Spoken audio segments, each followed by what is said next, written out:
किसी से पूछ दिया जाए कि बाबा साहब कौन, नहीं जानता था, कैसेट नहीं मिलता सुनने के लिए। लेकिन आज का दौर, एक बच्चा बोलता है जय भीम, इतने गाने सारे गाने उसके आगे फीके पड़ जाते हैं। एकदम नेट पे डब्बी डालो तो सिर्फ जय भीम जय भीम। और जो मानव को नमन करते हैं इस गीत के माध्यम से। लेकिन दोनों हाथ उठाइए सब लोग, जितने भी भीम के दीवाने बैठे हैं यहाँ पर, हमारे भैया चाचा युवा जनरेशन के हमारे भाई लोग, सभी लोग हाथ उठाइए जो जहाँ है, और बाबा साहब के लिए जोरदार ताली। ओ तेरी जय भीम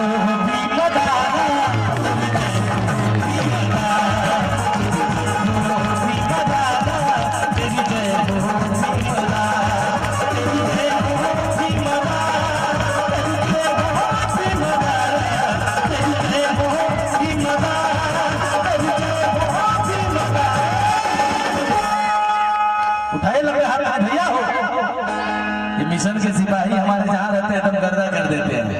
तो दोनों हाथ उठा के ताली बात। ओ तेरी जय भीम मदद, तेरी जय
भैया हो लंबा लंबा हाथ उठा के जोरदार ताली।